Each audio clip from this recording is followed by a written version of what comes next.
Shalom, brothers and sisters. I'm Brother Sid of the Commandment Keepers Church. We have a detailed broadcast for our brothers and sisters internationally. The title of today's broadcast will be The Dark Side of the Entertainment Industry. The Dark Side of the Entertainment Industry, brothers and sisters. Okay, today we will explore the disturbing realities of the entertainment industry with a particular emphasis on the sexual deviance that has been historically hidden by Hollywood. Okay, with the Bible as our guide, brothers and sisters, we seek to reveal how Satan takes advantage of sexual lust to lead humanity into moral decline and sexual depravity. In our exploration of different aspects of the entertainment industry, including film, music, and social media, we will uncover how sexual misconduct has become widespread and often regarded as an acceptable behavior. Let's not forget, brothers and sisters, that most people ignored, overlooked Elijah Woods, the famous actor from The Lord of the Rings, when he disclosed that pedophilia was Hollywood's most widely accepted immorality. Elijah Wood's shocking allegations against the entertainment industry. In a new interview with the Sunday Times, the former child star alleges that pedophilia has been a real issue in Hollywood. He tells the publication, quote, "There are a lot of vipers in this industry, people who only have their own interests in mind. What bums me about these situations is that the victims can't speak as loudly as the people in power. That's the tragedy of attempting to reveal what is happening to innocent people. They can be squashed, but their lives have been irreparably damaged." The 35-year-old adds, "If you're innocent, you have very little knowledge of the world and you want to succeed. People with parasitic interests will see you as their prey." I can get a good career doing this. It's going to be good. He goes on to allege that even as an adult in the industry, he has been, quote, "led down dark paths to realize that these things probably are still happening." Brothers and sisters, follow us to the book of Matthew, the gospel. Okay. We're going to show you the encounter that Christ had with Satan himself. Okay, follow us into the book of Matthew, the 4th chapter. We're going to read the 8th and the 9th verse. Okay. Matthew chapter 4, verse 8, and it reads, "And the devil taketh him up into an exceedingly high mountain and shows him all the kingdoms of the world and the glory of them." Verse 9 reads, "And saith unto Christ, All these things will I give you if you fall down and worship me." Brothers and sisters, let's take a look at that. Okay. Matthew 4 and 8 reads, "Again, the devil taketh him up into an exceedingly high mountain and showed him all the kingdoms of the world and the glory of them, and saith unto him, All these things will I give you if you will fall down and worship." Brothers and sisters, in these passages, the devil tempts Christ with the promise of great riches and power if he agrees to worship him. Did you see that? Take a look at that. Why? In this particular passage, brothers and sisters, Satan offers Christ riches and authority for his return of devotion. Okay? He says, if you're willing to worship me, I'm willing to give you prestige and power, influence. See that, brothers and sisters? Consider that. Consider that the devil tries to lure Christ by tempting him with the prospect of becoming a ruler and enjoying vast wealth in exchange for his worship. We have to talk about that, brothers and sisters. We have to talk about it because why? Here we see the devil offering what? Materialism. For what? For worship. We wonder why many of the Satanists, the atheists, have great wealth. We're reading it right here. Right? Matthew chapter 4 gives us great insight into the world we see today. Why? Christ was offered by Satan riches and authority in exchange for his worship. See that? The devil offers Christ prosperity in exchange for his worship, in exchange for his devotion. So take a look at that, brothers and sisters. To gain power and influence in today's secular society, one must be willing to align with questionable or unethical practices, according to the text. See that? Though Christ denied the offer, many accepted it. And we want to discuss that today. We want to discuss the many who have accepted this offer from the enemy.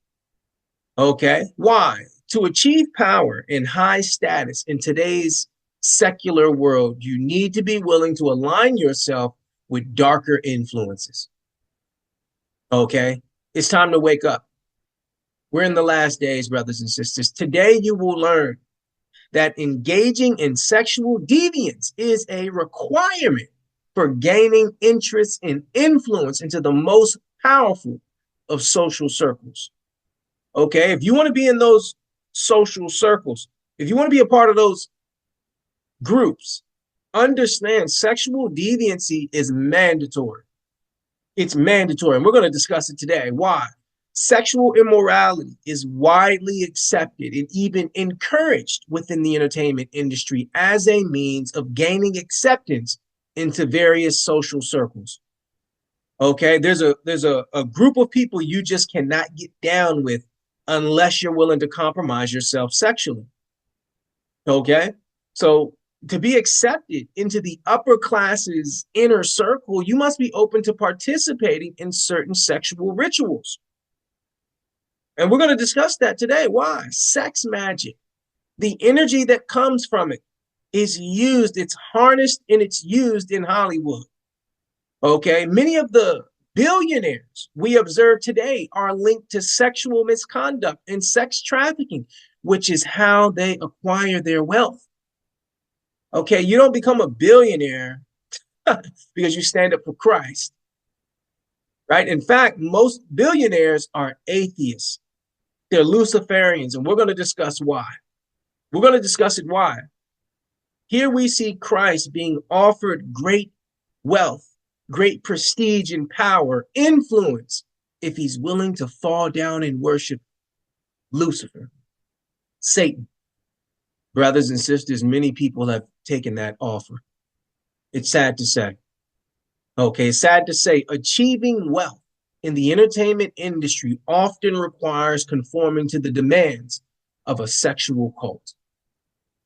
Okay, many brothers and sisters, many elites incorporate sexual rituals into their religious practices in order for you to join their group. Okay, in order for you to join their group, you must adopt these occultic sexual practices. And we're going to discuss it today. Why? You don't achieve millions in the entertainment industry without submitting to the sexual cult. It's impossible. Okay, it is impossible. So we want to discuss that, right?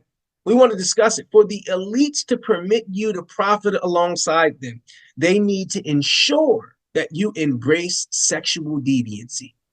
Corporate media understated the significance of multi-billionaire Jeffrey Epstein's arrest for sex trafficking, especially given his connections to numerous high-profile celebrities. Okay, Hollywood remained silent when one of the wealthiest men in the world was arrested and charged with child sex trafficking. Billionaire Jeffrey Epstein is expected to appear in federal court in Lower Manhattan tomorrow following new charges related to alleged sex crimes involving minors. Eyewitness News reporter Lucy Yang has the story. His mansion on East 71st Street was raided early Sunday morning as agents hauled out multiple bags of evidence from disgraced financier Jeffrey Epstein. We're told the 66-year-old registered sex offender had just landed at Teterboro Airport on Saturday, returning home from France when he was arrested. He asked me to get comfortable, to take, my clothes off. Courtney Wild says she was only 14 when she was allegedly abused by Epstein. I had braces on. I remember standing in his kitchen and And he also had a lot of girls there all the time. The billionaire had money and political connections, but authorities say he also liked young, underage girls. The first time prosecutors went after him in Florida for allegedly sex trafficking minors, they struck a secret plea bargain where Epstein would serve 13 months and register as a sex offender. That so-called sweetheart deal drew blistering criticisms from victims who said they were never consulted. A federal judge this year agreed the women's rights were violated. The number of girls that have been put into therapy because of this one individual or this group of individuals is just astronomical. Jeffrey Epstein went from teacher to Wall Street to uber wealthy, but if he thought he was free to enjoy his lifestyle again, Epstein is now in a cell awaiting another criminal case. This Jeffrey Epstein, a figure widely recognized in the entertainment industry, was found guilty of trafficking several hundred child sex slaves. Okay, his actions involved a web of manipulation and abuse, affecting countless victims and drawing attention to the dark underbelly of the entertainment industry, brothers and sisters. Okay, let's talk about it. Why? The entertainment industry harbors many sexual predators, and most individuals remain silent about it in order to preserve their careers in Hollywood. Okay, so many people are aware of this. Many of the actors, they're aware of this, but in order to protect their finances, they're willing to ignore it. Right? Remember, the devil confessed to Christ that many of the world's most influential individuals are deeply involved in satanic rituals. That's what Christ learned. That's what Satan admitted to Christ, that he was willing to give him great wealth in exchange for worship. Brothers and sisters, I'm here to tell you, many of the wealthiest people have accepted that offer from Satan. Okay, it is a well-known fact that we will prove today that sex magic is a component of the religious practices of the elites, without any shadow of a doubt. Okay, in this discussion, we will explore how many of the wealthiest people alive incorporate sexual rituals into their occultic practices. Okay, we're going to discuss it today. The title of today's broadcast, The Dark Side of the Entertainment Industry. The dark side of the entertainment industry, brothers and sisters. Follow us into the book of Mark, the 8th chapter. Brothers and sisters, we're here at the book of Mark, the 8th chapter. We're going to read the 36th and the 37th verse. Okay, we're at Mark 8 and 36, and it reads, "For what shall it profit a man if he shall gain the whole world and lose his own soul?" Verse 37 reads, "Or what shall a man give in exchange for his soul?" Mark 8 and 36 reads, "For what shall it profit a man if he shall gain the whole world and yet lose his soul?" Brothers and sisters, these passages indicate the what? The agreement that is made behind closed doors with a lot of these entertainers. Okay? In order to be seen as affluent, in order to be seen as powerful and influential, the text tells us that Satan is going to require you to compromise your ethical and moral standards. See that? In a world filled with corruption and degradation, the Bible reveals the unpleasant truth about the arrangements that entertainers enter into in order to gain power and status. See that? Here, God pulls back the veil to expose the agreement that entertainers often make in order to achieve status and influence within this morally bankrupt world. Okay? So consider that.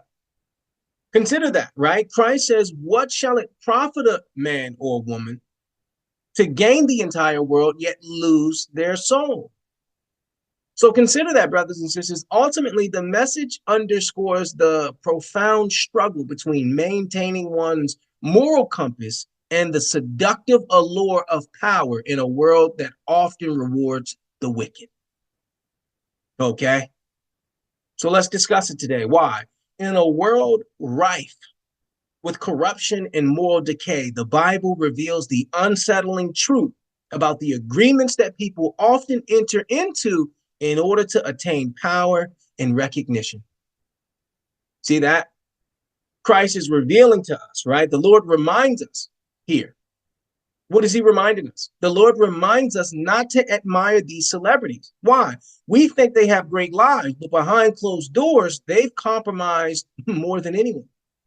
Okay? They've compromised for their wealth. They've compromised for their influence. See that? They're not celebrities. They're not entertainers because they are talented. They're entertainers because they're willing to be manipulated. Okay? The Lord discloses the secret deals that celebrities strike outside of the public's view in this passage. Okay? The text is very clear. What shall it profit any person to gain the world yet lose their soul?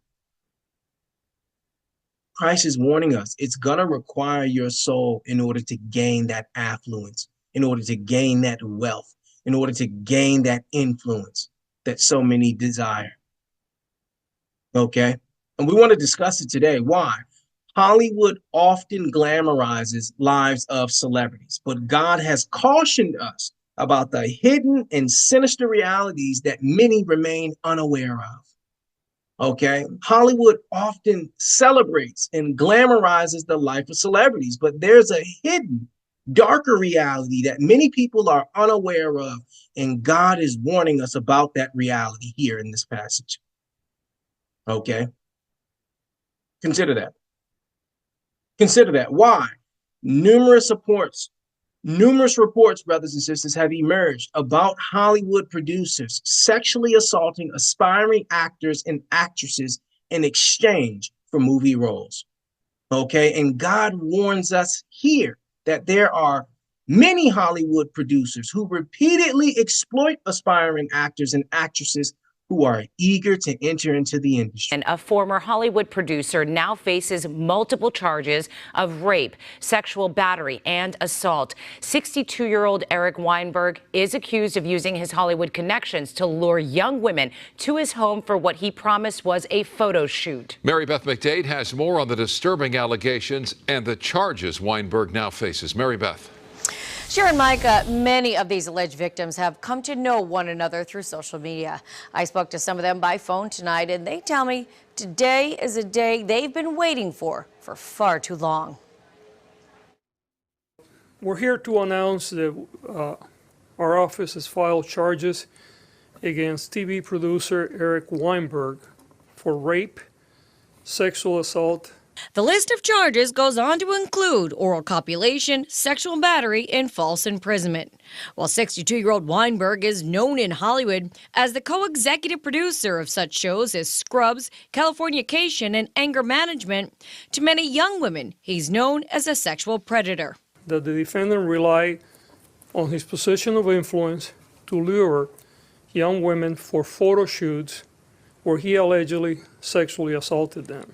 Authorities say he would meet his victims at stores and coffee shops and then invite them back to his Los Feliz home to take their photos. This actress took to TikTok back in December 2020 to warn women about Weinberg. We go to the backyard and we start taking some pictures. The questions she claims that he began asking her are too graphic to air. I told him to stop taking pictures and he said, "Why are you overreacting? What's the matter with you? I was just trying to get to know you. This is what I do with my models." While the 18-count complaint only includes 5 women between 2014 and 2019, authorities believe there are many other victims, possibly dating back to the 1990s. Mr. Weinberg was able to commit his crimes using his power and wealth and privilege. Hollywood producers frequently take advantage of hopeful actors and actresses who are eager to enter into the entertainment industry, brothers and sisters. Okay? We have to discuss it. Why? A number of reports have surfaced detailing instances of Hollywood producers that have engaged in sexual assault against aspiring actors and actresses. It's called the casting couch, brothers and sisters. Okay, it is a well-known fact that Hollywood producers coerce aspiring actors and actresses into providing sexual favors in return for opportunities to land coveted roles in these major films. Okay? Hollywood producers frequently take advantage of hopeful actors and actresses who are desperate to make their mark in the entertainment industry. And that's what the Lord is warning us about. What are you prepared to give up? What are you willing to compromise on in order to have this great wealth, right? In order to become affluent and influential in the world's eyes.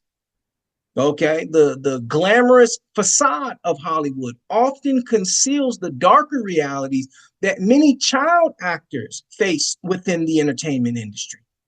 Okay, numerous child actors who have captured our hearts and imaginations during our formative years have come forward to share their experiences with pedophilia in Hollywood. Okay, for those of us who appreciate cinematography, the art of cinematography, the name Shirley Temple undoubtedly evokes a sense of nostalgia and admiration. Okay, remember, Shirley Temple was a major celebrity in the early 20th century, a prominent child star who appeared in more than 50 films. For those of us who have an appreciation for the art of cinematography, the name Shirley Temple should evoke a sense of nostalgia and admiration. Okay, Shirley Temple was a major A-list celebrity in the early 20th century, a prominent child star who appeared in more than 50 films, brothers and sisters. Here we have a few pictures of her films. This is Shirley Temple. Shirley revealed that during her childhood auditions, producers would separate her from her mother and expose their genitalia to both of them to gauge their reactions. Okay, when Shirley Temple revealed that Hollywood producers had exposed their genitalia to her as a child, most people remained quiet about it. When I left Fox, I went to MGM for one picture, thank goodness only one. And when I got there with my mother, we were separated. She went into the office of Louis B. Mayer, and I went into the office of Arthur Freed. And he was going to talk to me about a movie he wanted to put me in. I'm 12 years old, you know. And I thought he was a producer, but instead he was an exhibitor. And I'd never seen anyone naked before, except myself. So I had no clue about what was happening.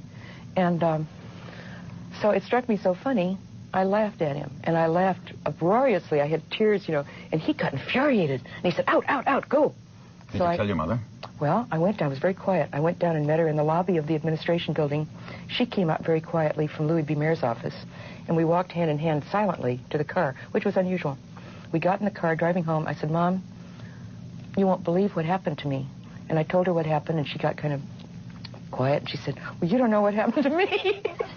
And Louis B. Mayer wasn't as bad as Freed was to me. Have you tried it? He came on to my mother. And so we both decided that we didn't like MGM much. It was, you know, it was better at Fox.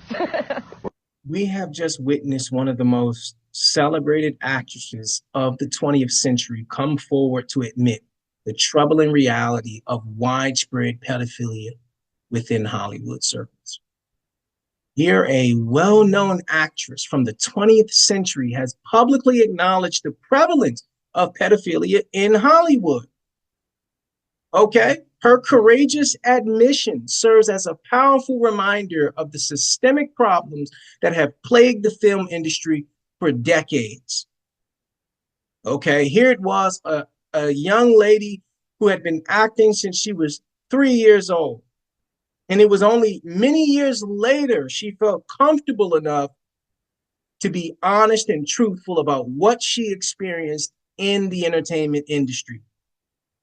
Okay, the title of today's broadcast, The Dark Side of the Entertainment Industry.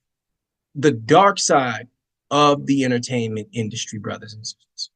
Follow us into the book of Proverbs, the 23rd chapter. Brothers and sisters, we're here at Proverbs chapter 23, verse 17, and it reads, let not your heart envy sinners, but be thou in the fear of the Lord all the day long. Brothers and sisters, Proverbs 23 and 17 reads, let not your heart envy sinners, but be thou in the fear of the Lord all the day long. Brothers and sisters, in this particular passage, the Lord issues a cautionary message regarding our tendency to idolize and admire celebrities. Okay? The Bible reminds us that beneath the glamorous surface of Hollywood lies a concealed reality, one that is often shrouded in illusion and deception. We will uncover it today, brothers and sisters. Why? The passage serves as a cautionary reminder that the entertainment industry encompasses far more complexities and underlying realities than what is presented. Okay? The passage informs us that there is more to the entertainment industry than what is displayed to the general public. That's why the Lord says, don't envy sinners, right? Don't envy sinners because you're unfamiliar with what they had to do to get what they have. Okay, the Lord issued a stern warning to all parents, urging them to be vigilant and mindful. Okay, be vigilant and mindful that celebrities and entertainers have influence over their children. Okay, and we're going to discuss that. Why? It's essential. It's essential for parents to recognize the potential dangers of allowing their children to idolize these public figures, because this will lead to demonic influence. Okay, these celebrities, these elites, these are not men and women of God. Okay, and guess what? Many people believe that Hollywood's primary purpose is to entertain, but in reality, its first goal is to indoctrinate you and then entertain you. Okay, Hollywood's there not for entertainment, it's there for indoctrination. Okay, and parents need to understand that. Okay, Hollywood often promotes content that is contrary to God's values. So we need to be cautious about giving our children unrestricted access to these productions. Okay, while many parents dream of their children being movie stars, the Bible cautions that there are hidden dangers in Hollywood that many and most are not aware of. Okay, and we're going to discuss it today. Why? 90% of child actors featured on television have experienced sexual abuse. 90%, brothers and sisters. It is widely recognized within the entertainment industry that even the child actors often face sexual abuse. Okay, and we're going to discuss it. Why? Many former child actors have either struggled with drug addiction or taken their own lives because of their experiences with pedophilia in Hollywood. And don't forget, many of us overlooked when child actor Corey Feldman openly stated that Hollywood had a culture that not only tolerated, but promoted pedophilia. Corey Feldman has no idea what it's like not to be famous. He was just 3 years old in this McDonald's commercial. McDonald's gift certificates. I literally was famous before I knew my own name. His roles defined the 80s. Goonies. This was my dream, my wish. Stand By Me. You call my dad a loony again, and I'll kill you. License to Drive. The only difference between you and that greaseball is that he has a license and you don't. Films that propelled him into the spotlight for his entire youth.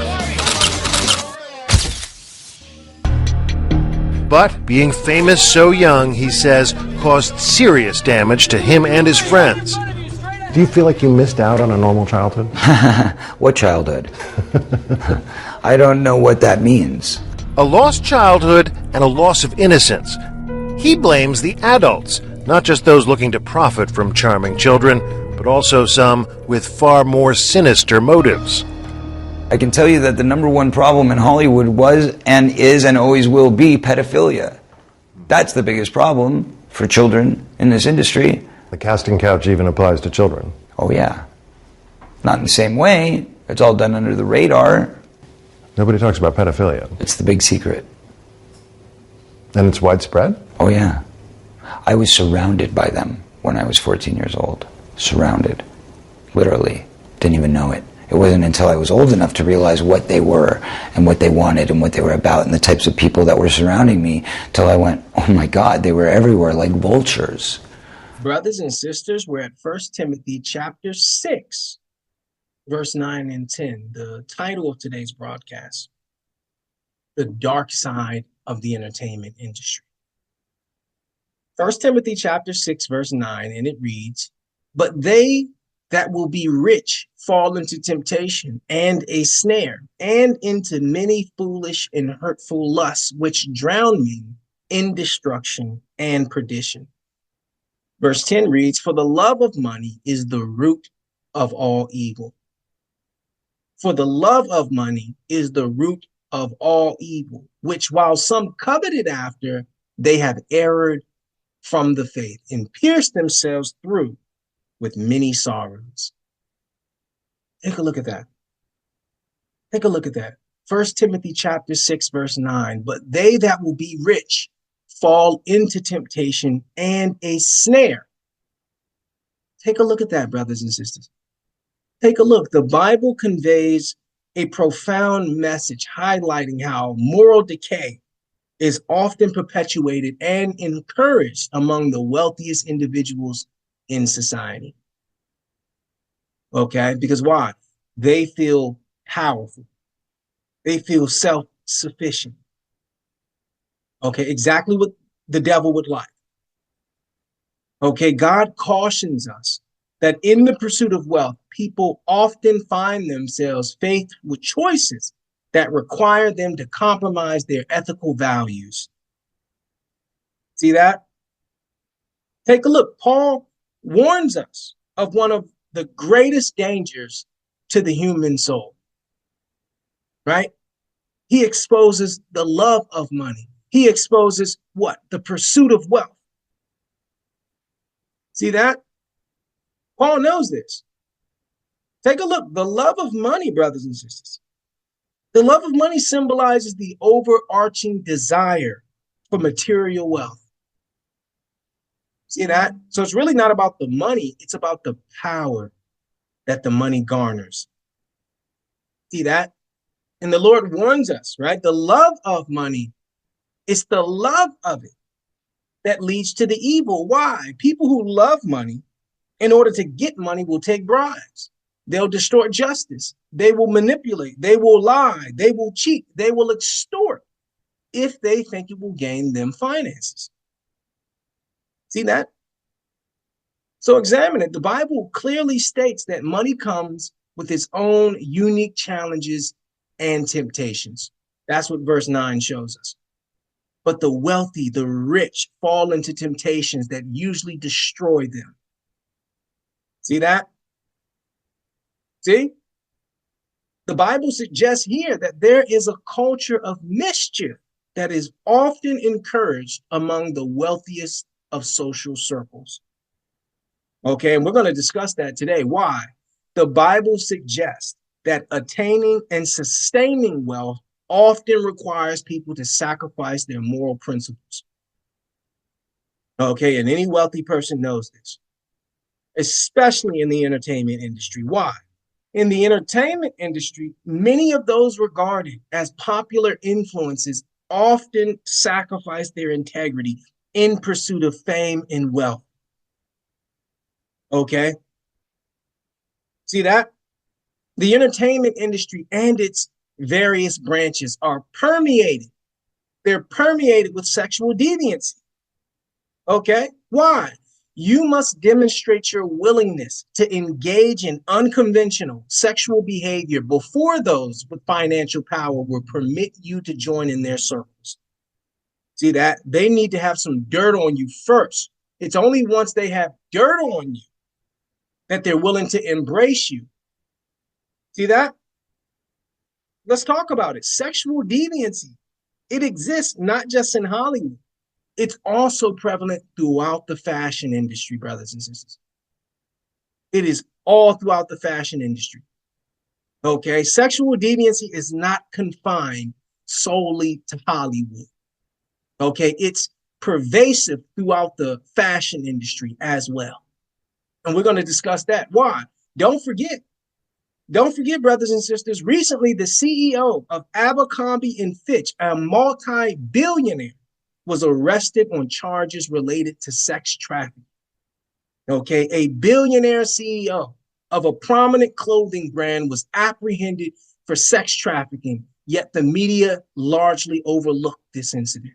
Now to the arrest tonight of the former CEO of popular retailer Abercrombie and Fitch. Michael Jeffries is expected to face a judge in a Long Island courtroom this week after he was arrested in Florida today on federal sex trafficking charges. Allie Bauman is here now with the details. Allie. Well, Maurice and Christine, prosecutors claim the former CEO and other defendants sold aspiring models the dream of success at the price of their sexual compliance. They allegedly made young men sign NDAs and injected them with drugs. The FBI calls this case another example of the wealthy using their power to control the vulnerable.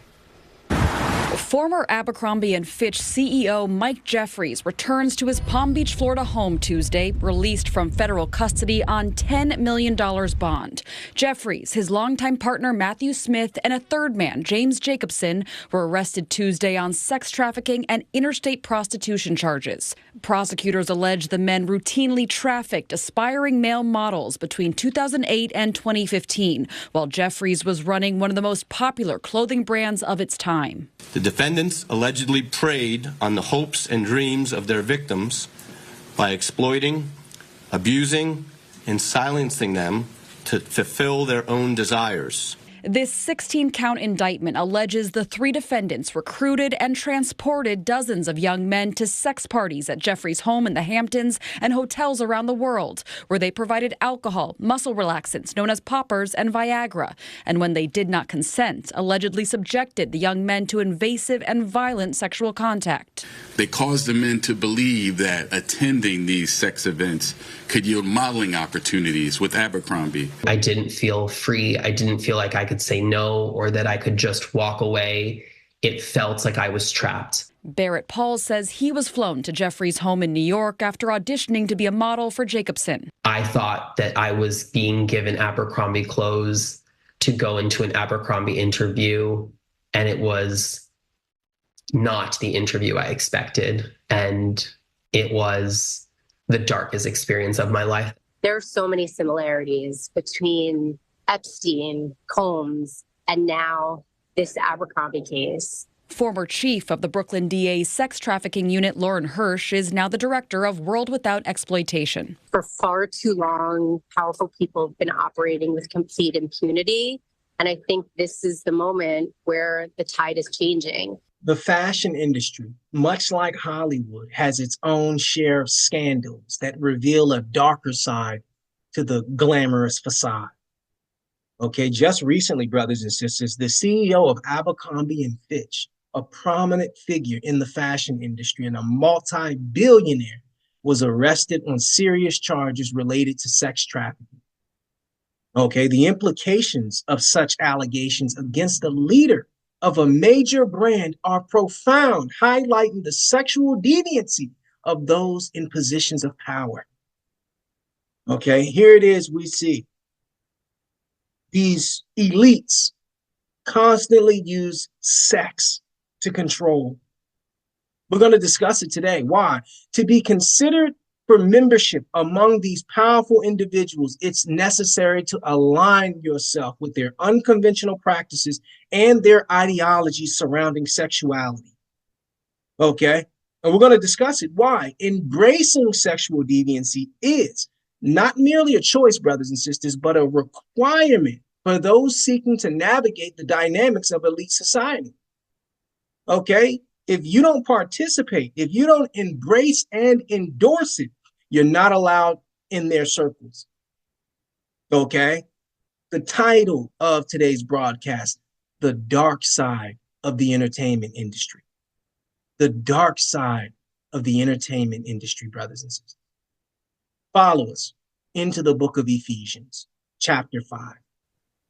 Brothers and sisters, we're here at Ephesians chapter 5, verse 11, and it reads, "And have no fellowship with the unfruitful works of darkness, but rather reprove them." Ephesians 5 and 11 reads, "Have no fellowship with the unfruitful works of darkness, but rather expose them. Brothers and sisters, here Paul warns his audience not to be co-participants in the unfruitful works of darkness. Okay, this is a powerful passage, extremely relevant in the days in which we live. Why? In this particular passage, Paul issues a stark warning to his audience, urging us to refrain from engaging or supporting the unfruitful works of darkness. See that? The message conveyed in the text highlights a critical truth. Okay, when we choose to ignore the presence of evil, we inadvertently give it the opportunity to flourish and expand. All right, so notice what the text says. By remaining silent in the face of immorality, we not only allow these negative forces to persist, we also create fertile ground for them to proliferate. And that's why Paul says, hey, silence means you agree. Right here, Paul presents two choices regarding our interaction with the world. We can either engage in the unpredictable or unproductive actions of the world, or we can confront them. We can expose the unproductive, the illicit, the evil that is done in society. Okay, the passage highlights that turning a blind eye to evil only contributes to its expansion. Okay, if you remain silent concerning it, you are endorsing it without any shadow of a doubt. Silence is endorsement, right? That's what Paul tells us, right? The text emphasizes that acknowledging sin, exposing it is essential if we want to defeat it. See that? He says, pull this into the light, right? He says, pull this into the light. Why? As believers, brothers and sisters, we must understand that ignoring evil only strengthens it, and choosing not to speak out against it supports its presence. See that? See? By remaining silent and failing to denounce unethical behavior, we inadvertently contribute to the continuation of such immoral actions. See that? If you don't speak out against it, if you don't expose it, you are endorsing it. That's what Paul tells us here. Okay, the fashion industry is plagued by issues of sexual misconduct and pedophilia, and we aim to address this topic today. Okay, why? The fashion industry, brothers and sisters, is rife with sexual immorality among its elite members. The message conveyed by high fashion brands, including Balenciaga, is that they endorse sexual immorality and pedophilia. Okay, not long ago, Balenciaga faced criticism for promoting pedophilia in one of their advertisements. Remember, they ran an ad during Christmas time featuring a child alongside apparel associated with sexual bondage. Okay, Balenciaga intentionally showcased themes of child sexual bondage and the abuse of minors. And we have to discuss that. Why? Many people tried to ignore when leading fashion brand Balenciaga openly supported the sexual exploitation of children. This morning, fashion house Balenciaga, a favorite of stars like Kim Kardashian and celebrated in songs by Lizzo fussy, walking in my Balenciagas and Cardi B, I like those Balenciagas. Facing backlash, accused of sexualizing children in a controversial new ad campaign. The luxury brand now apologizing for these photos showing little girls in Balenciaga sweatsuits with plush bears and what appeared to be BDSM-inspired harnesses, and these uncovered documents on the desk showing an excerpt from the 2008 U.S. Supreme Court opinion, U.S. v. Williams, which upheld the criminalization of pandering of child pornography. We sincerely apologize for any offense our holiday campaign may have caused. Our plush bear bags should not have been featured with children in this campaign, adding that the documents in the Adidas partnership, including a featured page from a child pornography lawsuit, was unapproved. One of the most recognized luxury brands in the fashion industry is openly endorsing pedophilia. Here we discovered that sexual deviancy exists not just in Hollywood, but also in the fashion industry. Okay, why? Brothers and sisters, you must be prepared to make sexual compromises to gain access to the elite's inner circles. And that's what we're learning. Okay, at the pinnacle of all the industries linked to the entertainment lies the issue of children being sexually abused. Okay, and I know people want to ignore it, but we can't. Why? It shouldn't come as a surprise that Balenciaga, the luxury brand, is associated with the promotion of child sex trafficking because it aligns with their occultic beliefs. In order to succeed in the entertainment industry, you have to make sexual compromises. And Balenciaga is only the latest luxury brand to come under scrutiny because of this. Facts. Balenciaga is one of the world's most expensive clothing brands in the world, and for some reason, their Christmas ad campaign included pictures of a child with a bear. When you zoom in on the bear, it's dressed, shall we say, unusually. People who know about these things say its outfit is inspired by bondage outfits used in certain sex acts. This, in and of itself, is troubling. Then there's another ad. You zoom in on it, and you see the papers laying around the bag that is being advertised is printouts of a child pornography case, specifically United States versus Williams in 2008, that upheld the law making child porn illegal. Next, add to the celebrities who endorse Balenciaga. It's a who's who from Kim Kardashian to Hailey Bieber. And remember the ad. All the ads had to go through dozens of people, ad agencies, creative, photographers, set designers, executives, agents, casting folks. And somehow, they end up with all of this. Chris Hans here, host of the Aggressive Progressive. Balenciaga is at this saying, oh, we had no idea. We're now suing the ad company. This is how the Daily Mail puts it. First, it was kids with BDSM dolls. Then a shoot featuring SCOTUS child porn docs. Now, another sinister twist in the scandal, a prominently placed book about an artist whose works include naked and castrated toddlers. This can't be a mistake. You can't explain this away. I don't buy it was a mistake. Too many people had to sign off on it. If it was a mistake, somebody would have been fired and out. Like, they would have been fired for this. This is a ridiculous ad campaign, judging from any normal standard of mass marketing. Yeah, well, any normal standard of humanity. Here we are confronted with a situation where one of the most recognized and prominent luxury brands within all of fashion is publicly endorsing pedophilia. See that? Why? In order to gain access to the exclusive inner circles of the elites, you must be prepared to make significant sacrifices, particularly in the terms of sexual boundaries. Okay, at the pinnacle of all of the various industries intertwined with the realm of entertainment, you can see the pervasive issue of child abuse. Okay. It shouldn't come as a surprise, brothers and sisters, to anyone. It shouldn't come as a surprise to anyone who has their eyes open that Balenciaga has been linked to the promotion of child sex trafficking because it aligns with their religious ideologies. Okay, this is a part of the religion, sexual magic, dark magic. Okay, and it's not just in Hollywood. Here we see Abercrombie and Fitch. Okay, one of the most well-recognized brands, all the way down to one of the highest level of luxury brands, Balenciaga, promoting sex trafficking, sexual abuse of children. See that?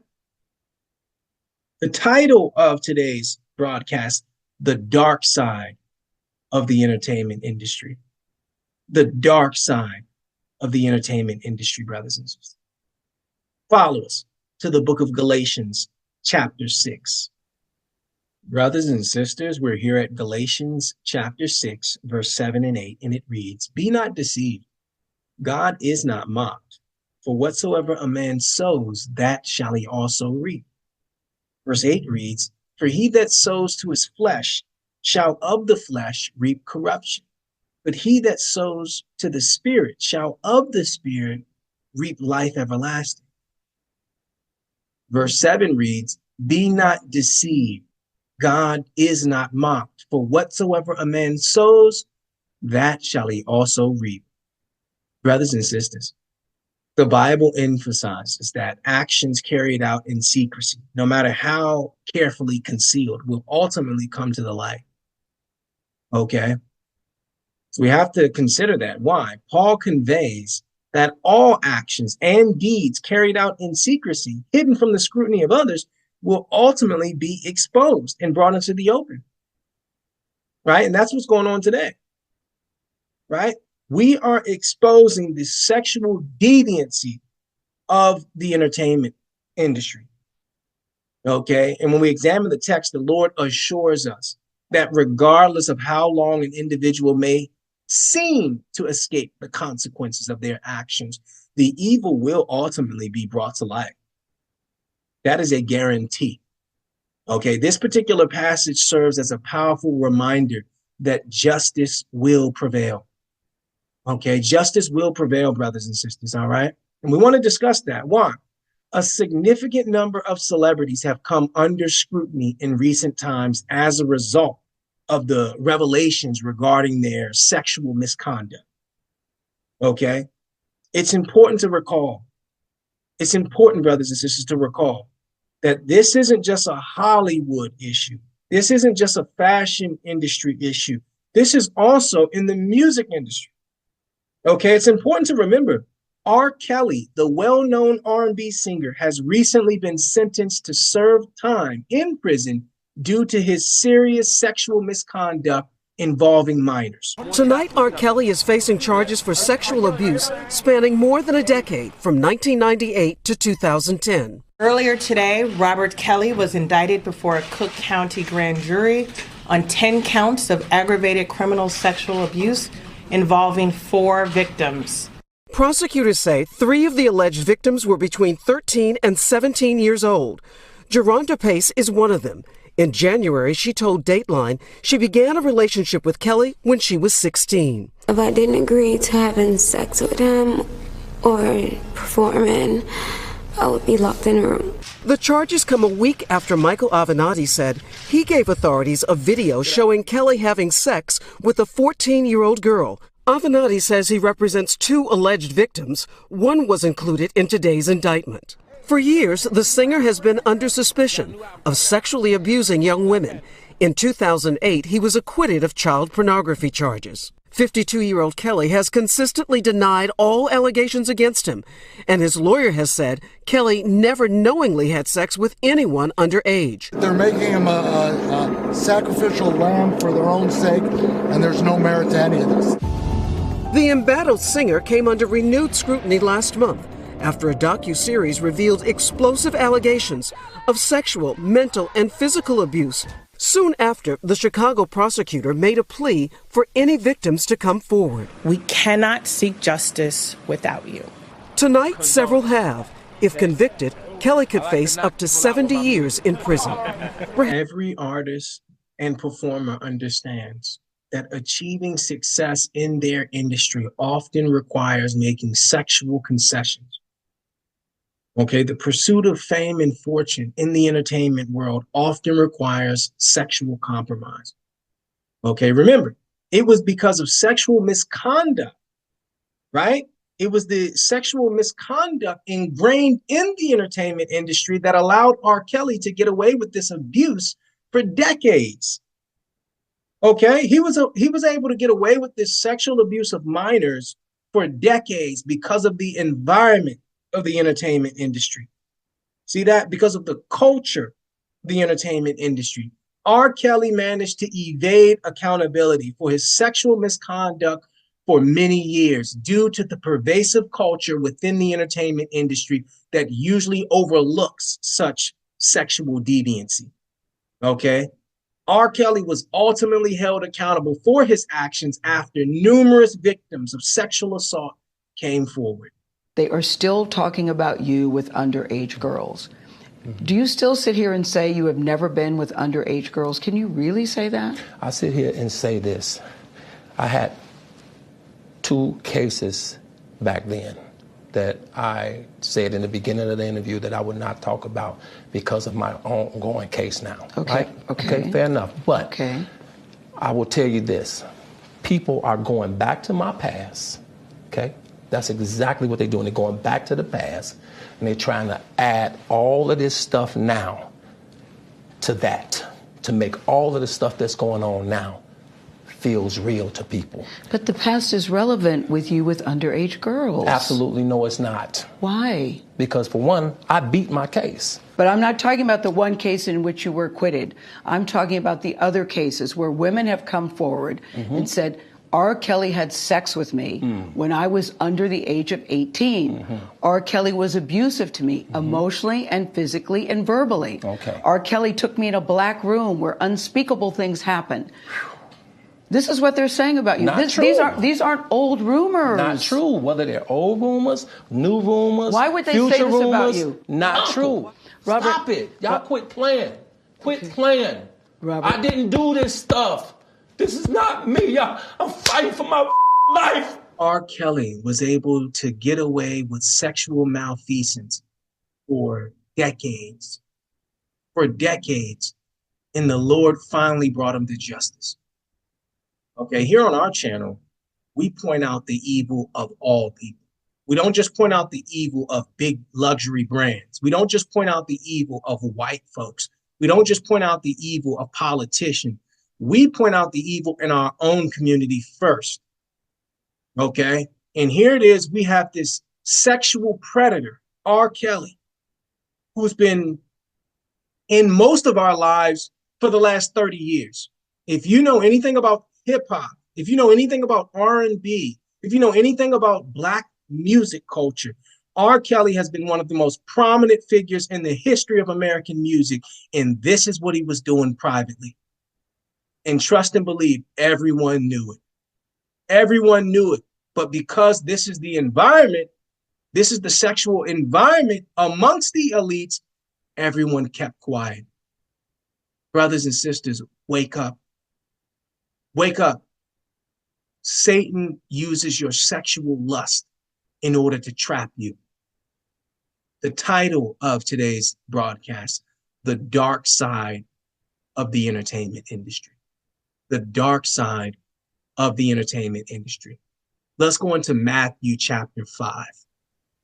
Brothers and sisters, we're here at Matthew chapter 5, verse 28. Okay, why?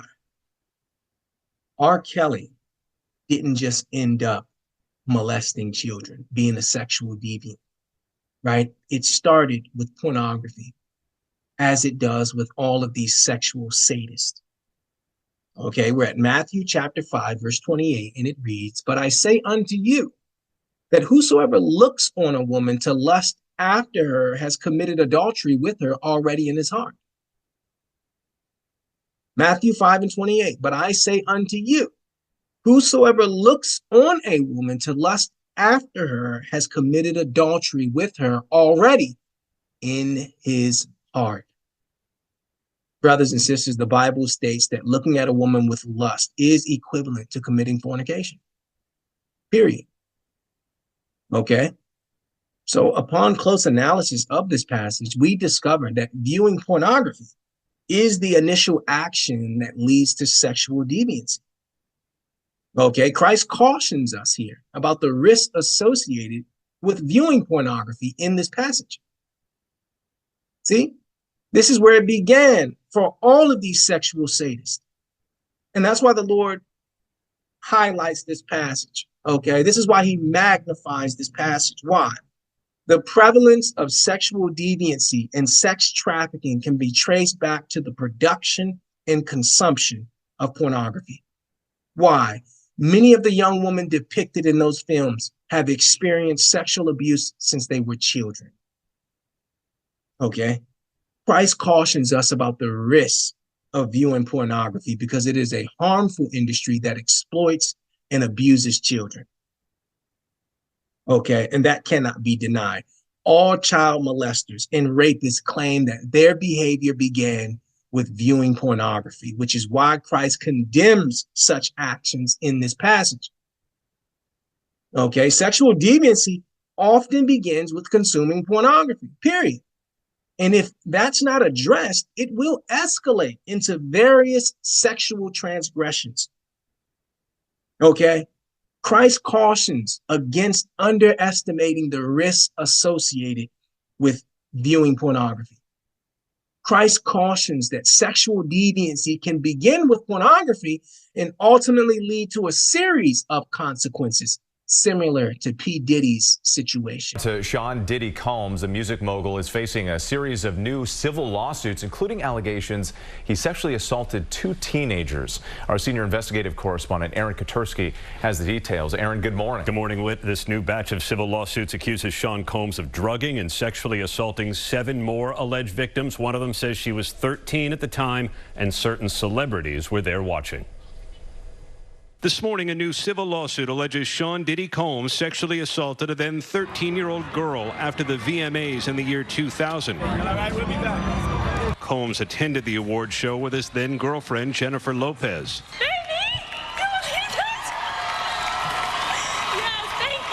The lawsuit says Diddy's driver invited the alleged victim to an after-party, telling her Combs liked younger girls and saying she fit what Diddy was looking for. At the party, the lawsuit says the teen accepted a drink and went to lie down, feeling woozy and lightheaded. Combs allegedly grabbed the teen, saying, "You are ready to party." The lawsuit says the teen was sexually assaulted by a male, identified as Celebrity A, while Combs and a female, identified as Celebrity B, watched. Combs then allegedly assaulted her, while celebrities A and B watched. The new civil lawsuits accuse Combs of sexual assaults over more than 2 decades, from 2000 to 2022.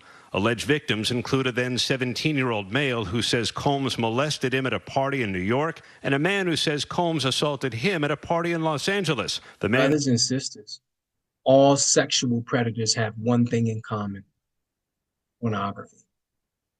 Christ warned us. Christ warned us that if we didn't stop lusting after women with our eyes, it would lead to a litany of iniquity. Okay? All of the sexual deviancy that's going on in the world today has been perpetuated by pornography. Okay? So for you young brothers who think it's not a major deal, it starts off with just watching pornography on your phone, and it ends in a situation like Sean P. Diddy Combs. Okay?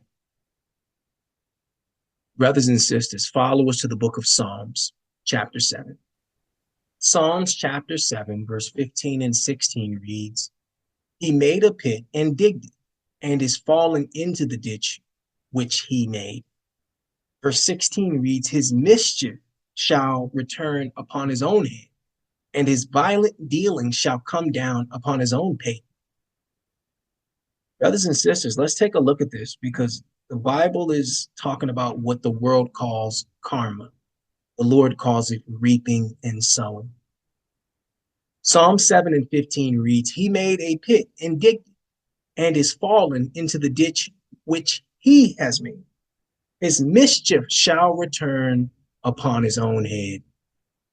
Brothers and sisters, the Bible states that regardless of one's wealth or fame, no one can escape the consequences of unrighteousness. Okay? The Bible conveys a profound message that regardless of an individual's wealth, their fame, or their social status, no one is exempt from the consequences of their actions. Okay? Here, God emphasizes that every individual who has sought to inflict harm or suffering upon others will ultimately face repercussions for their actions. See that? Consider it, right? R. Kelly found himself ensnared in a web of sexual misconduct because he made the conscious decision to disregard the consequences of his behavior. Okay, ultimately, the principle of you reap what you sow became strikingly evident in his case because his choices led to a significant turn of events. Okay, a significant turn of events. Why? The Bible says when you dig a ditch for someone else, you fall into it yourself. Okay, and R. Kelly fell into the ditch he created, and he's not the only one. Okay, the consequences of his actions serve as a reminder that engaging in immorality results in negative outcomes that none can avoid. Okay, I don't care who you are. The Bible conveys a powerful message in this passage, indicating that what? Indicating that what? All forms of sexual deviancy, regardless of their nature or how they may have been hidden from public view, will ultimately be brought to light and made known to all. Okay, it doesn't matter how long ago it was. And we have to magnify that point. Wherever we look, brothers and sisters, we are confronted with celebrities and influential figures in society being brought to light for their egregious behaviors related to sexual misconduct.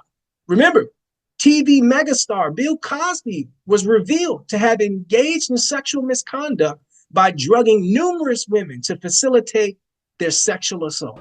After years of denial and claims that the encounter was consensual, Bill Cosby for the first time faces criminal charges for the alleged sexual assault of a Pennsylvania woman.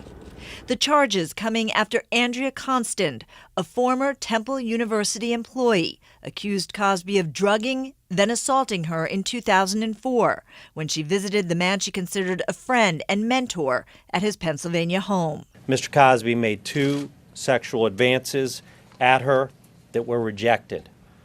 On the evening in question, Mr. Cosby urged her to take pills that he provided to her and to drink wine, the effect of which rendered her unable to move, respond to his advances. Though Constand came forward in 2005, the district attorney at the time did not file charges. That same year, Constand sued Cosby, the comedian then settling for an undisclosed amount. Legal documents in that case were unsealed for the first time this past July, and the deposition made public. In it, Cosby admits giving women quaaludes, but never without their knowledge. Constand's lawyer asks Cosby, when you got the quaaludes, was it in your mind that you were going to use these quaaludes for young women that you wanted to have sex with? Cosby replies, yes. That deposition and other evidence unsealed in the civil case paved the way for a new district attorney to reinvestigate the allegations. In the criminal complaint, Constand says Cosby told her the pills were herbal, and after taking them, she lost her strength, but was aware of Cosby, quote, fondling her breasts and of his hands into her pants. What we know is that pills were provided. There's inconsistencies on what type of pills they were. There was also wine that was provided. We then go to the reaction of the victim, frozen, paralyzed, unable to move. A person in that state cannot give consent. Constand was the first woman to publicly come forward accusing Cosby. Since then, some 50 women have alleged similar sexual assaults over a period of 4 decades, most involving the use of drugs. Brothers and sisters, we're here at the book of Romans, the 12th chapter, the 1st and the 2nd verse, and it reads, I beseech you, therefore, brethren, by the mercies of God, that you present your body as a living sacrifice, holy, acceptable unto God, which is your reasonable service. Verse 2 reads, and be not conformed to this world, but be ye transformed by the renewing of your mind, that you may prove what is good and acceptable and the perfect will of God. Brothers and sisters, Romans 12:2 reads, be not conformed to this world, but be ye transformed by the renewing of your mind. Brothers and sisters, to present your mind for renewal means to view situations and circumstances from God's perspective. Okay? A renewed mind views circumstances through God's eyes. See that? So the Apostle Paul discloses that God assesses our spiritual growth by looking at our thought process, not our actions. See that? Paul imparts an important psychological insight. Our thoughts influence our actions and our behaviors. Okay, that means to change someone's actions, you must first change their mindset. See? Think about that. All change starts with our mindset. The Bible here emphasizes that serving God requires us to maintain a level of discipline, even in our thinking. Okay? God here advises us to avoid adopting the world's mindset because it conflicts with his character. Okay, our society accepts sexual immorality and the exploitation of children, largely due to the widespread acceptance of pornography. Okay, while many cultures view pornography as acceptable, this belief is contradicted by biblical teachings. Our society promotes sexual immorality as a form of freedom. Okay, and that leads to the sexual abuse of children and the termination of pregnancies. Okay, living in a society that encourages sexual immorality inevitably results in higher rates of abortion because we collectively accept sexual freedom. Okay, our culture's encouragement of premarital sex results in an increase in the termination of pregnancies. Okay, the culture's obsession with sex results in the tragic loss of innocent children's lives. Well, today, cries of "My body, my choice" were heard nationwide as activists committed to fighting for what they called reproductive freedom. The Women's March organization is holding several Bands Off Our Bodies rallies across the country today, one of which was in downtown Atlanta. You see it there. The rally comes just 3 days after the Senate failed to pass legislation that would codify the landmark 1973 Supreme Court ruling Roe v. Wade, which gives a constitutional right to abortions in the United States. And after a leaked draft of a U.S. Supreme Court decision suggested that justices could be poised to overturn the ruling, those who came out say this is time to get engaged in the fight to keep that right. And I know you all are just as furious as I am that the Supreme Court is planning to overturn Roe v. Wade.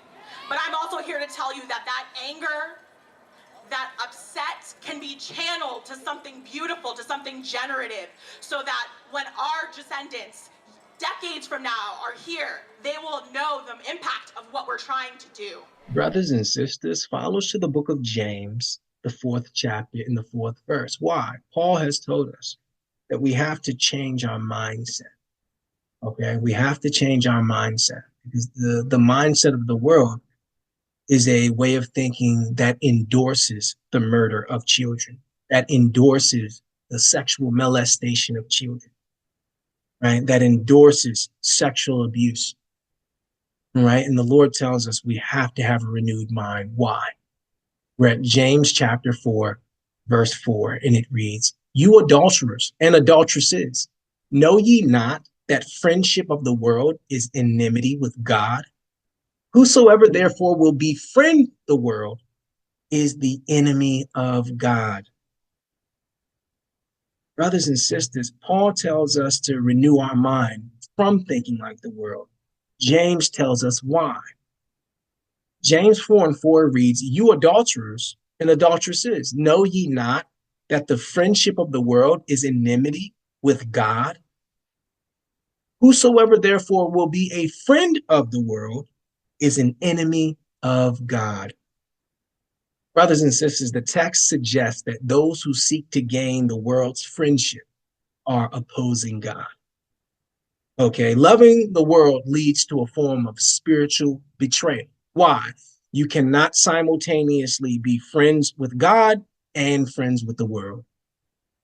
Okay, so since the devil influences the world and its moral values, guess what? Embracing the world's mindset undermines our close relationship with the Most High. See that? Why? We're living in a time where sexual deviancy is promoted, right? The text implies that those who desire to befriend the world are opposing God. See that? One cannot be friends with both the world and God at the same time. Picture a wife being friendly with someone who opposes her husband, or a husband forming a friendship with someone who's against his wife. Who would be okay with that? Right? Because we live in a sexually immoral culture, marriage is not even valued anymore, brothers and sisters. Okay, popular culture widely accepts and promotes sexual immorality and a lack of value concerning marriage. Okay, so we put a high level of value on sexual immorality and a low level of value on marriage. And this trend is becoming evident even among the politicians. Okay, many people ignored the moment when Joe Biden's wife shared a kiss on the lips with the Vice President Kamala Harris's husband. Yes, President Biden's wife shared a kiss on the lips with Vice President Harris's husband, and the media attempted to downplay the incident. Has everyone here seen what happened at the State of the Union I saw it. on Tuesday night? It's a mess. Okay, so President Biden comes out. He's the president. It's the State of the Union. It's a big deal. It's a big deal. But there's a video making a round of Jill Biden, the first lady, and the second gentleman, Kamala Harris's husband, Doug Emhoff. They meet and legit kiss each other on the lips in front of everybody. Watch this. Literally. We looped this a few times, right, Nikki? This is look. Watch this. And boom. Oh, front and center. Whoa. No left cheek, no right cheek, no awkward. No. Whoa. What is going on? Whoa. Whoa.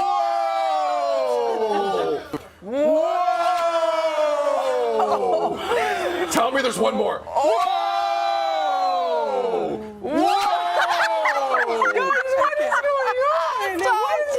Now we all understand the awkward double kiss when you're going in for something and you miss. Okay, there's no pecking, there's no waiting to get. It is front and center, like they've done that before. I'm not saying they've done that before, but I'm it looked like they've done that before. It was a smooth landing. Maybe it looked confused. like. You know? About what? I don't know. There's all these lights, all these eyes, and maybe they were just like, maybe he stood still and maybe she was supposed to choose a side and she was just like. No, they lingered. In the middle. They lingered for about 0.8 seconds, Look maybe at a this. full second. They knew full well. I don't see confusion. I see Look at full this lady on the right. This lady on the right doesn't even know what's going on. This other lady's like, did you just see that? And she's like, see what? And I'll tell you this, they didn't even look embarrassed after that happened. And D, I don't see, listen, I'm not going to say what I'm thinking. That's not a peck. Due to the pervasive nature of sexual immorality that is present in our culture, even the presidency of the United States isn't immune to such deviancy. Okay, in an era where marriage is perceived as lacking significance, we observe the president of the United States swapping partners with his vice president. Okay, due to the prevalence of sexual immorality in our culture, we see the president of the United States swapping spouses. You see that, brothers and sisters? Why? We're living in a sexually immoral time, in a sexually immoral culture. And it starts at the top. Here it is. We see the president of the United States' wife eager to kiss another man on the lips publicly. See that? And you're wondering what goes on in Hollywood. You're wondering what goes on in DC. The Bible tells us, okay, a lack of sexual discipline leads to hellfire, damnation on earth. Okay? So we wanted to discuss it today. We wanted to discuss sexual deviancy today in the entertainment industry. And here it is. We see Jill Biden, President Joe Biden's wife, publicly kissing another man on the lips. Follow us, brothers and sisters, to the book of Proverbs, chapter 22. Brothers and sisters, we're at Proverbs chapter 22, verse 6, and it reads, "Train up a child in the way he should go, and when he is old, he will not depart from it." Train up a child in the way he should go, and when he is old, he will not depart from it. Train up a child in the way they should go, and when they're old, they won't depart from it. Brothers and sisters, this passage highlights the significance for parents to understand how regular exposure to specific influences can and will affect their children's growth into adulthood. The text highlights how a child's upbringing can have lasting effects. Text stresses the significance of being aware of the influences that our children are encountering. Okay, the author emphasizes that children will learn from someone, and to ensure that it is safe learning, it should be their parents who are providing that guidance. See, that God foresaw that in the last days, it would be marked by sexual impropriety. Okay, the Lord foresaw the sexual deviancy of the last days, which is why he advises parents to monitor their children. See that? God warns us. See? God warns that those who engage in devil worship often target children, understanding that early influences can have lasting effects into adulthood. See that? That's why. That's why we see pedophilia amongst the entertainment industry. Okay, Hollywood is encouraging children to embrace alternative lifestyles in order to influence their acceptance of these options. See that? So parents should be aware that Hollywood promotes sexual immorality, okay? And it aims to do what? Instill those ideologies in children through their television programming, okay? We're currently in an era where Hollywood is openly endorsing the sexual exploitation of children, a practice that would have been unthinkable in the past, okay? Whenever Hollywood or Disney present alternative lifestyles to children, they're effectively endorsing the sexual abuse of minors. Okay, we have to be clear on that. We're living in a time when all television programs have homosexual characters, or else it won't be aired. That's the time we're living in. Okay, Hollywood has repeatedly been exposed for harboring pedophiles despite their efforts to conceal this reality. Todd Bridges. A lot of us forgot about Todd Bridges, right? From Different Strokes. Todd Bridges, the former child actor, recently revealed that he was sexually abused numerous times during his childhood in Hollywood. Well, I was 12 years old, and my publicist, he basically talked me into doing things that I didn't really want to do. Hadn't had sex before, and he kind of convinced me that this was the right thing to do. And kind of told me, like, don't tell your parents, you know, and he bought me a bicycle. He always kept doing things for me that I didn't quite really understand. So we kind of seduced I started at 11. Yeah, he seduced me, and he started at 11 years old to 12. And then finally one day at 12 years old, some encounter with Dana Plato happened, and I realized that that was the right thing and what he did was the wrong thing. And when he came to my house the next day, I attacked him. My mother knew right away what had happened, and my mother went after him. My dad stopped him, and my dad took his side and then didn't believe me. Wait. And, Your dad, wait. Your dad took his side. He didn't believe his own son. Yeah, because, no, my dad, the guy did it. Predators are very smart. He set my father up to know that I was going to say something eventually. And he got in my father's ear and made my father, you know, told him that I was going to say something. And that it was all a lie. And so when I had told my father told my mom that I was lying. And my mom knew I wasn't lying because she could see in her child's face, because it happened to her when she was growing up, that I wasn't lying. And I just attacked the guy. And then after that, the guy stalked me for like 2 years, and that's when they had no stalking laws. You know, everywhere I went, that guy was still there. Bill passed. But see, we have to make people realize that children need to be safe on these sets, and they're not safe because parents want their kids to be in show business so bad that they were willing to do anything, and they'll send them off with strange people. You know, Todd, and that's something that you just shouldn't do. When a child is molested, for me, I can't speak for every other child, but when I was molested, it made me feel shame, degradation, it made me feel less than average. I mean, I spent from 12 to 13 years old trying to figure out whether I was homosexual or not. I didn't know because I liked the feeling, but I didn't know that was wrong. You know, so, you know, if I can keep any child from having to go through what I went through by having these people get these background checks before you become a publicist, before you become a manager, you know, you have to have these background checks before you get around these minors in show business, because it's like show business is an open field to child molesters. The culture we're living in today seeks to make the sexual abuse of children acceptable. And they're using Hollywood. Okay, Hollywood plays a significant role in society because it shapes cultural norms and values. Okay, there's been several child actors who publicly revealed the numerous pedophiles involved in producing television shows in Hollywood.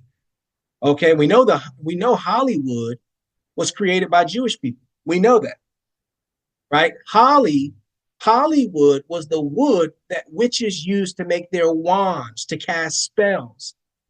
See, that Hollywood is to cast spells. Look it up.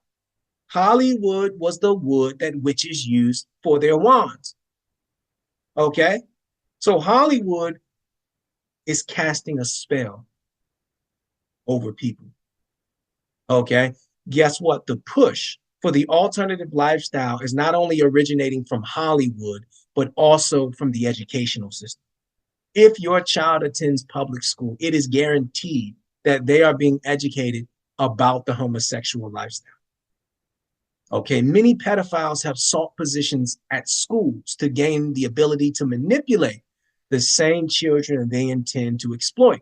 Take a look at the teachers that have been hired by the state to influence our children. It's Pride Month! I'll never not be awkward. That's fun for me. Happy Pride, everyone! It's June 1st, the start of Pride Month. Here's what I got going in my classroom. I got these flags from Target in like the dollar bin, so that's amazing. They didn't have all of them in the collection that they came out with, so I got all the ones that they had. As well as the inclusive pride flag. I pledge allegiance to the queers. I also got a really big pride inclusive flag. I need to put it up still, but it's gonna go up there and I need like a ladder. So that's gonna come later, but it's here, yay! So I love you all very much. For the people who are out, for the people who aren't out, you're appreciated, you're loved, you are enough. I support you, I got you. Send your queer friends. Okay, so during third period, we have announcements and they do the Pledge of Allegiance. I always tell my class, stand if you feel like it, don't stand if you feel like it, say the words if you want, don't have to say the words. So my class decided to stand but not say the words. Totally fine. Except for the fact that my room does not have a flag. It used to be there, but I took it down during COVID because it made me uncomfortable. And I packed it away and I don't know where, and I haven't found it yet. But my kid today goes, hey, it's kind of weird that we just stand and then, you know, we say it to nothing. And I'm like, oh, well, you know, I gotta find it. Like, I'm working on it. I got you. In the meantime, I tell this kid, we do have a flag in the class that you can pledge your allegiance to. And he like looks around, he goes, oh, that one? Brothers and sisters, follow us to the book of Genesis, the first chapter. Okay. Follow us to Genesis 1. Why? Let's talk about gender. Right? We have to talk about this. Why? If you don't talk about it with your children, the teachers will talk to them. You want to be the one educating your children. It's easier to educate your children than to make them unlearn the indoctrination they have received. Okay? So it is a parent's job to discuss these topics with children, not the teacher, not the television, not the actors, not the actresses, not the music artists. Okay? If we're going to talk gender, you have to go Genesis chapter 1, verse 26. And it reads, and God said, let us make man in our image, after our likeness, and let them have dominion over the fish of the sea, and over the fowl of the air, and over the cattle, and over all the earth, and over every creeping thing that creeps upon the earth. Verse 27 reads, so God created man in his own image.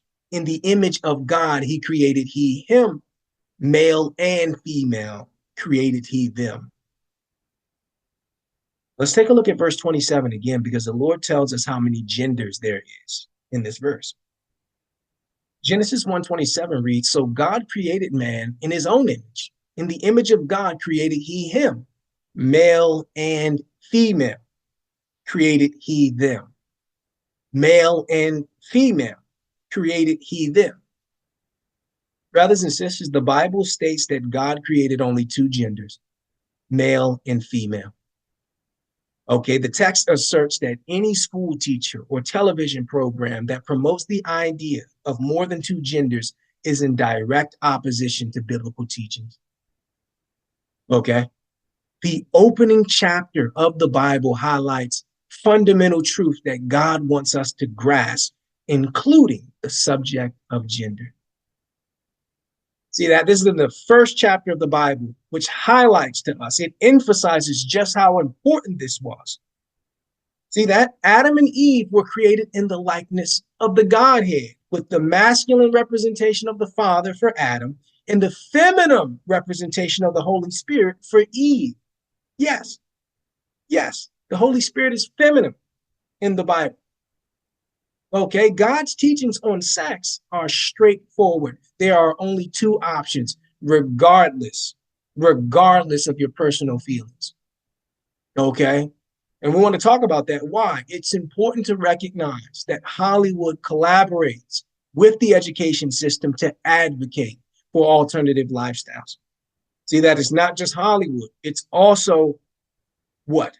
It's also the education system run by your governments, right? If you believe children aren't being influenced by schools to embrace the alternative lifestyle, you are unaware of what's happening inside of those classrooms. Okay, due to the prevalence of sexual immorality in our society, children are being educated to believe that there are limitless numbers of gender. Today, I wanted to introduce you to a new friend in our class. Well, this, Huckleberries, is my friend Nash. It's their first day in our class. They're just looking around at all of you, and they're so curious to know who you all are. Today was fun. It was really interesting, though, knowing going in, being like, I don't know what questions kiddos are going to have or what they're going to say, which is both like nerve-wracking, but also kind of exciting. It's that place of not knowing as a teacher and just being okay with that. And the friend likes to ask the question, are you a boy or a girl? And Nash answers, I'm just a kid. But kids can be boys or They can be boys or girls. Yeah. Or maybe non-binary. Yeah. It was just like non-binary, yeah. That's just something that we know. And this is something, I mean, it's like, they're 4 and 5 years old, and they just didn't make a big deal out of being a boy or a girl. And I think it was a huge testament to how much we've been talking about it in the classroom that you never mentioned the term non-binary. It was a child who brought that up because it's constantly in conversation. Yeah, just like me. So Nash, just like me, is non-binary. So they aren't sure if they're a boy or a girl. So when people ask them, are you a boy or a girl? Right now they just feel like saying, I'm a kid. They're figuring it out. Why does he like stars? They like stars. They like stars. Yeah. When educational institutions start to promote the idea that there are an unlimited number of genders, it is ultimately the women and children who bear the brunt of this shift. Okay? In this evolving landscape, it is crucial to consider how these changes impact the most vulnerable members of society, particularly women and children. Okay? Here it is. We have indoctrination going on in grade school, in pre-K, right? These are the teachers. Why? Hollywood has influenced society into believing that transgenderism is a normal thing, that homosexuality, the alternative lifestyle, is acceptable before God. And because of that, it's trickled down to the teachers. Okay, it's trickled down to the teachers. And here we have the indoctrination of kids. That should make you angry, brothers and sisters. When you see young children being indoctrinated by these sickos, a fire should burn inside of you. Okay, a fire should burn inside of you. Women and children are the ones being affected the most by this gender dysphoria. Okay. Follow us into the book of Ecclesiastes, chapter 1.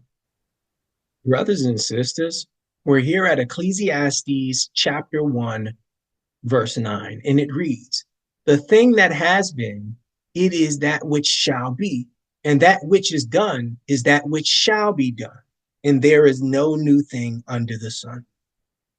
This is Solomon here. Okay, Solomon says, verse 9, "The thing that has been, it is that which shall be. That which is done is that which shall be done, and there is no new thing under the sun." According to the text, there's no new thing under the sun, brothers and sisters. So according to the passage, the Bible remains just as significant today as it was 2,000 years ago.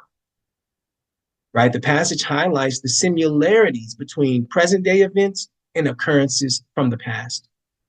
Notice Solomon here demonstrates that current events are simply a rehash of historical occurrences.